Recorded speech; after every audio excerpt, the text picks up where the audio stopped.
Charles, moving on.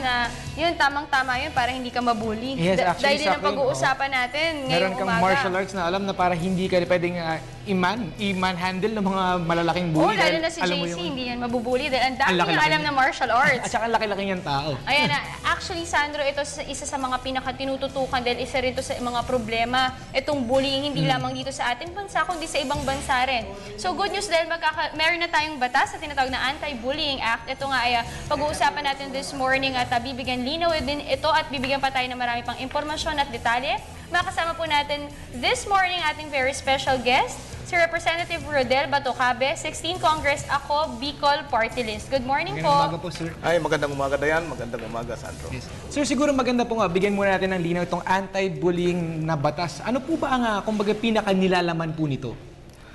Alam po ninyo, itong RA 10627, ito ay dinidefine kung ano ang bullying, ano ang mga nako-constitute ng bullying. Una sa lahat, this can be verbal, written, or electronic.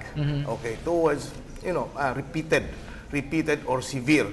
Ang gustong sabihin, hindi lang basta isang beses lang, kundi tuloy-tuloy na ginagawa laban sa isang estudyante at ito ay nagkukos ng emotional distress, hostile environment sa eskwelahan, or nadidisrupt ang operation ng school. So, dito pwede hong gawin ito sa physical.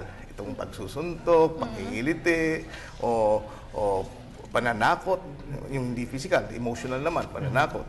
Or yung through electronic, yung, alam niyo, social media. Yes. So, included din po ito. Hindi necessarily na sa loob ng eskwelahan, pwede hong sa labas ng eskwelahan so long as naapektuhan yung estudyante sa eskwelahan. Yes. So, at sa pa, dinedefine po ito, it only covers secondary and elementary. Yes. So, hindi kasama dito ang collegiate. Sir, bakit hindi? Alam mo, sa collegiate kasi, karamihan dito ay adults na 18 years old. So may mga crimes na po na pwedeng ikaso dito sa ating mga kabataan. And at the same time, kung let's say for example, kung may mga fraternity, meron tayong anti-hazing law. So these are already covered by special laws. Ang hindi cover, ito pong mga nasa secondary at elementary. So iyon po ang nakita namin sa Kongreso na dapat i-address, lalong-lalo na when it comes to bullying. Pero ito, sir, matanong ko po kasi yung anti-bullying law na ito, meron po ba tayong mga bansang pinagbasihan ng law na ito para po ating magawa? At ano naman po siguro yung mga special na angles, kumbaga, na naidagdag natin na hindi ganun ka-applicable sa iba-ibang society at cultures na meron po sa atin sa Pilipinas? Actually, ang pinagbasihan po natin dito ay ang ating karanasan. But at the same time, when we research about this bill, marami na po mga bansa, lalong-lalo na po sa Amerika, na nagkakaroon po ng bullying. Siguro, almost all states sa Amerika may anti-bullying laws na. May nagki-criminalize, meron din ng policy sa mga eskwelahan.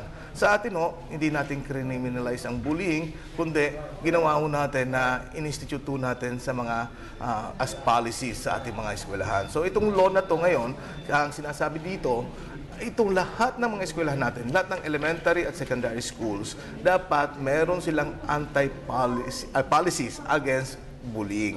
So, hindi pwede na wala kang policy. So, in other words, ang gagawin mo natin dito, magkaroon po tayo ng kultura laban sa bullying. If you remember, meron tayong campaign against smoking because it's bad for your health, and this has become an effective campaign. Yes. Ito rin ang gagawin mo natin dito when it comes to bullying. We have to ostracize the bully, that we have no place for bullies in our campuses. Sir, ito pang itong sa bullying po, meron na po ba siyang talagang naka-assign na kung anong penalty para dun sa mga batang ng bully, or depende po ito or discretion po ito ng kani-kanilang mga eskwelahan?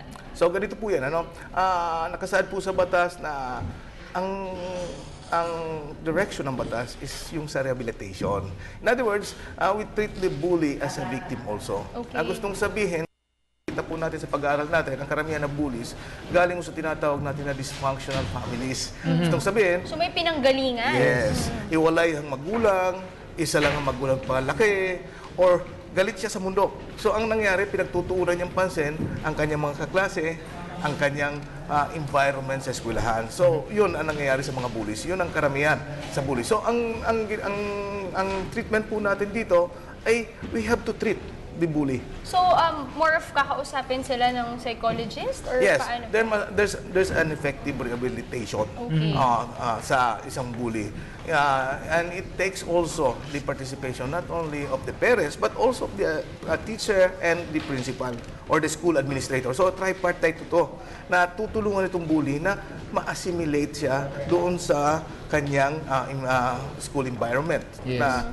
Siguro alam natin ito, we have experienced bullies during Yes, our sa school. elementary and high school or even in college. So nakikita natin talagang may problema itong mga bullies na to. And sir, Pero- Sandro, tama yun kasi mahalaga din na naging nasa Anti-Bullying Act kasi sa isang bata nagsisimula lahat ng values, Yes, lahat value formation, Oo, kumbaga, hanggang pagmamolde pagtanda ng mo bata. kasi mamaya kung na-trauma ka, hindi mo alam baka yun din yung kahinatnan mo paglaki mo. So, mahalaga na habang bata pa maaagapan yung mga ganitong klaseng mga problema. Pero ito po sir, maganda po sigurong malaman ay yung mga binubuli naman po. Kasi syempre, since sila nga po yung binubuli, malamang takot po sila. So, paano po, meron po ba tayong mga special ways para po makapagsumbong kumbaga itong mga binubuli? Dahil alam natin na pag ikaw binubuli, syempre ang mga bully sinasabi, sige magsumbong ka, lagot ka sa akin lalo. Yan yung mga typical na ugali ng mga bata. So, paano natin ina-address? Takot magsalita. Yun, kasi takot sila sa bully. So, paano natin ina-address na matulungan itong mga binubuli na ito? Ay, magandang katanungan yan, Sandro. Yung talaga nakikita natin ang problema pag may bully at nabully, hindi magsusumbong, di ba? Yes. Alam natin yan, nung nag-aaral tayo, pag ikaw nagsumbong, chuchu ka, di ba? You're a snitch, di ba? So, hindi pwede yun, di ba?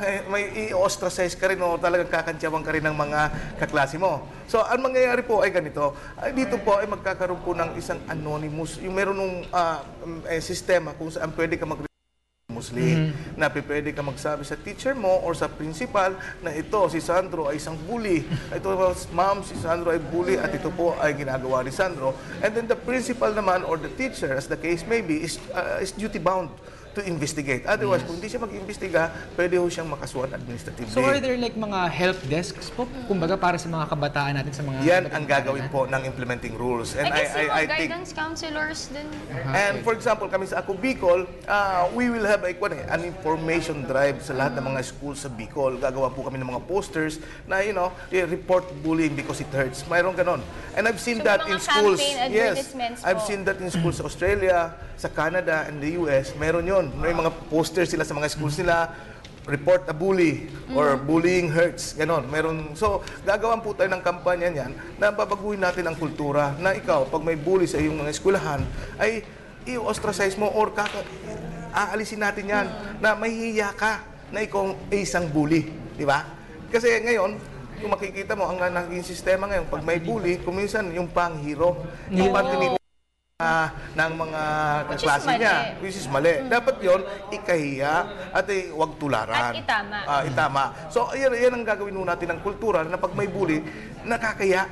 In like manner, kasi itong bully ho to, dinadala ho to hanggang sa matanda. Kaya nga meron tayong wang-wang attitude eh. Yung gusto natin makalusot, makaisa, o makapang-api ng kapwa, because that's a form of bullying. Di ba? So, kung ikaw ganun ang pag-iisip mo at dadalhin mo ito sa hanggang sa pagmatanda, yun, magkakaroon pa rin tayo ng kultura ng wangwang na sabi nga ng Pangulo ay dapat alisin natin. Na di ba, ang nangyayari ngayon, kung ikaw nakalusot sa pila, or nakaisa ka, or naka-shortcut ka ng rules, Nakalamang, kumbaga. nakalamang, natutuwa ka. Dapat ngayon mahiya ka. Di ba? Dapat mahiya ka because hindi dapat.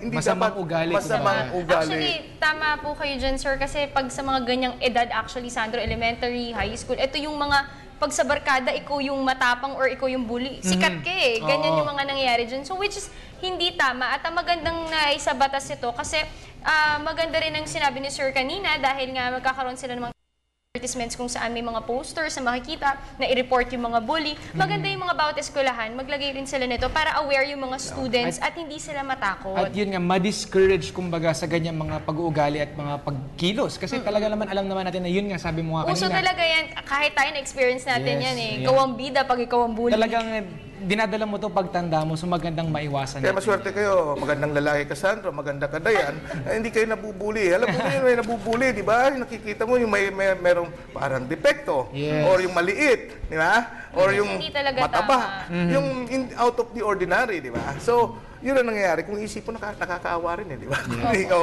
nabubuli, di ba? So, yun, dapat mawala sa ating sistema, mawala sa ating kultura, sa mga eskwelahan natin. At yung mga bata pa lang, namulat na sila na, uy, masama yan, bullying yan. Uy, dapat isumbong natin kay teacher yan kasi that's bullying, di ba? So, uy, dapat yan, mapunish yan, bullying. So, ikaw, as a bata ka pa, kahit galit ka, let's say because of you came from a dysfunctional family, You understand. you will understand also, and then matitemper ka. Ito ay tulong na rin sa pamilya because if you're a bully, tutulungan din, ipapapuntay din yung mga magulang mo at kakausapin din ng schools on how they can help. Yes. So, ito ay para makita rin ng mga magulang, let's say kung sila may kasalanan dahil naging bully ang kanilang anak, para maayos nila. And speaking of, tama yung sinabi rin ni Sir na yung tulong na rin sa kanila kasi ibang mga magulang busy na rin sa trabaho. So maganda rin mismo yung sa mga magulang, dapat kausapin din nila, Mag-reach out. i-update nila yung anak nila from time to time sa kung ano nangyayari sa kanilang eskwelahan. At syempre, ngayon, Sandro, naliwanagan tayo tungkol nga dito sa Anti-Bullying Act. At talagang good news yan. Sana po supportahan po nating lahat, lalo na dun sa mga magulang, sa mga estudyante at yung mga, syempre, mga kasama, yung mga school officials. Yes. So ayan po, maraming salamat po. Yan po si Representative Rodel Batocabe, 16 Congress, ako, Bicol Party List. Again, thank you for joining us this salamat po, morning. Thank you. At syempre, nais naman natin i-welcome dito sa Good Morning Boss ang ating mga bisita dito ngayong umaga sa studio, ang Bicol State College of Applied Sciences and Technology, mga 5th-year college students ng Electronic Engineering. Good morning sa inyo, mga boss! Welcome to Good Morning, Boss! Yan. Wow, very talaga. Ito, Happy sila this morning. Mga bagets natin, sakto mga teenagers. Ito,